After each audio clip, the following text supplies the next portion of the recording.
আচ্ছা, আমি যদি বলি এই কোশ্চেনটা ৫ সেকেন্ডে সলভ করা যায়, তাহলে কি তুমি বিশ্বাস করবা?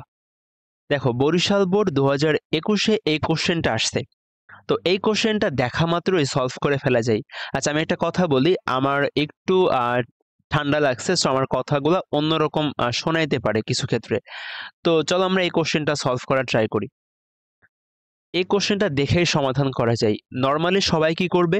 সবাই যেটা করবে, একটা সরল রেখার সমীকরণ ধরবে y mx + c, যেখানে তার ঢাল দেওয়া আছে এবং আরেকটা শর্ত দেওয়া আছে, ওই শর্ত দিয়ে সে c এর মানটা বের করবে। তারপরে রেখার সমীকরণটা সে বের করতে পারবে। এটা অনেক লেন্দি প্রসেস। বাট এটা যেহেতু এমসিকিউতে আসছে, আমি তোমাকে ৫ সেকেন্ডের ভিতরে সলভ করে দেখাই দিচ্ছি। মানে ৫ সেকেন্ড কেন বলতেছি?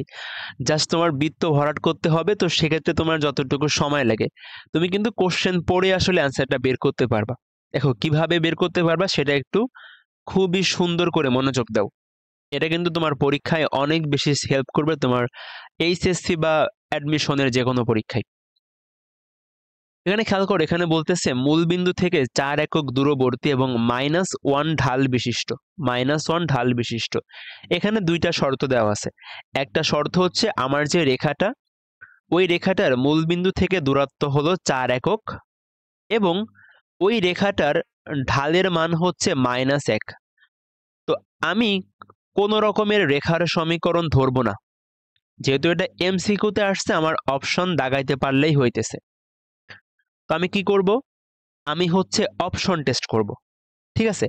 এখন ভাইয়া অপশন টেস্ট কিভাবে করব? খেয়াল করো, তোমার এখানে দুইটা শর্ত আছে। একটা হচ্ছে মূলবিন্দু থেকে রেখার দূরত্ব ৪ একক এবং আরেকটা হলো -1 ঢাল বিশিষ্ট। তো আমরা দেখব কোন রেখার ঢাল -1। কি বললেন ভাইয়া? আমরা কি দেখব? আমরা দেখব কোন রেখার ঢাল -1। যে রেখার ঢাল -1 হবে ওইটাই আমার অ্যান্সার। চলো চেক করি। আচ্ছা, তার আগে একটা কথা বলি যে যদি এরকম একটা রেখা হয়, এই রেখায় বলো তো ঢালের মান কত? জানো তোমরা? বলো তো। এর ঢালের মান কিন্তু -a/b, মানে x এর সহগ বাই y এর সহগ। x এর সহগ বাই y এর সহগ। তাহলে আমাকে বলো এই রেখার ঢাল কত? এই রেখার ঢাল হচ্ছে -1। এই রেখার ঢাল কত বলো তো? এই রেখার ঢাল কিন্তু আমার কিন্তু -1 ঢাল লাগবে। সো এর ঢাল কখনো -1 হবে না, কারণ x এর সহগই হচ্ছে 4√2, তার ঢাল হবে -4√2। এটার ঢাল কত বলো তো? এটার ঢাল কিন্তু তোমার +1। এটার ঢাল কত বলো তো? এটার ঢাল কিন্তু হচ্ছে 4√2। ভাই আপনি কি পাগল হয়ে গেছেন? কেন পাগল হয়ে গেছি? আমি তো দেখো প্রথমেই বের করে আনছি যে আমার প্রথমটা ঢালের মান হলো -1। দেখো বাদ বাকি কিন্তু কারো ঢালের মান -1 না, কিন্তু সাবধান, আমি পাগল হয়ে যাই নাই। এমন হইতে পারে, ধরো তোমার ক নাম্বার অপশনে ঢালের মান -1, আবার আরেকটা অপশনে তোমার ঢালের মান -1 দিল। তাইলে অ্যান্সার কোনটা হবে? সো একটা দেখে আসলে অ্যান্সার দাগাই দিবা না। তোমার এখানে আরেকটা শর্ত দেওয়া আছে। তো যখন দেখবা তোমার দুইটা অপশনের ঢাল সেম হয়ে গেছে, তখন তোমার এই শর্তটাও ট্রাই করে দেখতে হবে। বাট এখানে যেহেতু আমার একটা অপশনেই ঢালের মান -1 দিচ্ছে, সো ওইটা ছাড়া আর কোনোটা অ্যান্সার হতেই পারে না। এজন্য আমি একবারে দাগাইতে পারছি।